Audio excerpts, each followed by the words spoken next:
प्यारे बच्चों, आज हिंदी व्याकरण में अध्ययन करेंगे पाठ 9 कारक। तो इसमें प्रश्न अभ्यास हैं, सभी बच्चे ध्यान दें। पहला प्रश्न है, कारक की परिभाषा दीजिए तथा सभी कारकों की विभक्तियां लिखिए। तो वाक्य में आए संज्ञा या सर्वनाम शब्दों का वाक्य की क्रिया के साथ संबंध होता है, उसे कारक कहते हैं।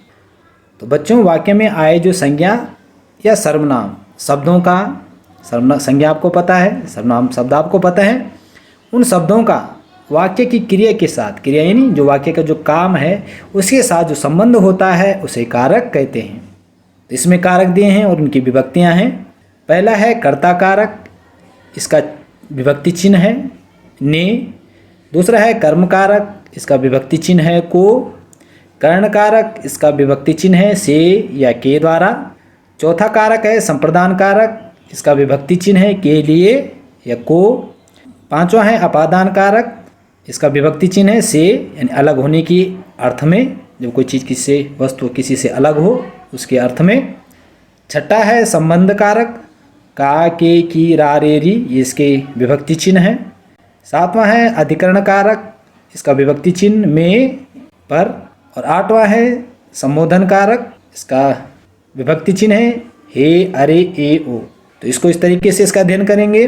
कर्ता ने कर्म को करण से के द्वारा, संप्रदान को के लिए, अपादान से, संबंध काकी के रारी रे, अधिकरण में पर, संबोधन हे अरे।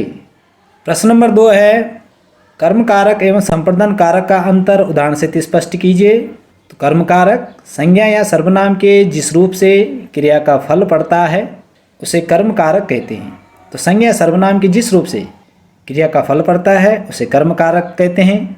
उदाहरण, बहेलिये ने कबूतरों को जाल में फंसा दिया। तो बहेलिया मतलब जो कबूतरों को पकड़ता है, उसने कबूतरों को जाल में फंसा लिया। किस में फंसा लिया? जाल में फंसा लिया। तो यहाँ पे संज्ञा सर्वनाम का फल किस में पड़ रहा है?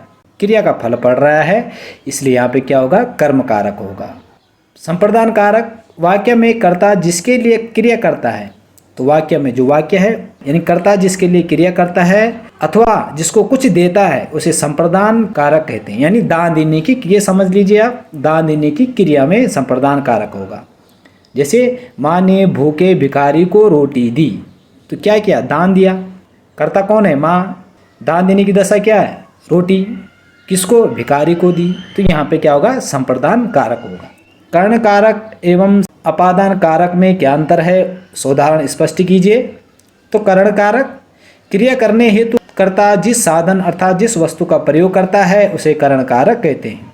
तो क्रिया करने हेतु मतलब काम को करने के लिए कर्ता यानी जो काम करता है उसको हम कर्ता कहते हैं। जिस साधन का मतलब जिस साधन से काम करने वाला उस काम को किस साधन से कर रहा है, किसकी सहायता से कर रहा है, वहाँ कर्ण कारक होगा। जैसे वह बस द्वारा सफ़र करता है, तो वह बस द्वारा क्या करता है? सफ़र करता है। सफ़र किसके द्वारा करता है? उसका साधन, सफ़र करने का साधन क्या है? बस है। तो यहाँ पे क्या होगा? कर्ण कारक होगा। अपादान कारक, संज्ञा या सर्वनाम के जिस रूप से उसके अलग होने का बोध होता है उसे अपादान कारक कहते हैं। अब अपादान कारक में क्या होगा? संज्ञा और सर्वनाम के जिस रूप से उसके किसी एक वस्तु से दूसरी वस्तु का अलग होने का बोध होता है उसे अपादान कारक कहते हैं। कर्ण कारक में था साधन के इसमें, और अपादान कारक क्या हो जाएगा? उसका से क्या हो जाएगा? अलग होने की दशा। जैसे पुस्तकें मेज से नीचे गिर गई, तो पुस्तकें कहाँ थी? मेज के ऊपर थी। तो किससे अलग हुई? मेज से अलग हुई, यानी अब वो नीचे गिर गई हैं, इसलिए अपादान कारक होगा।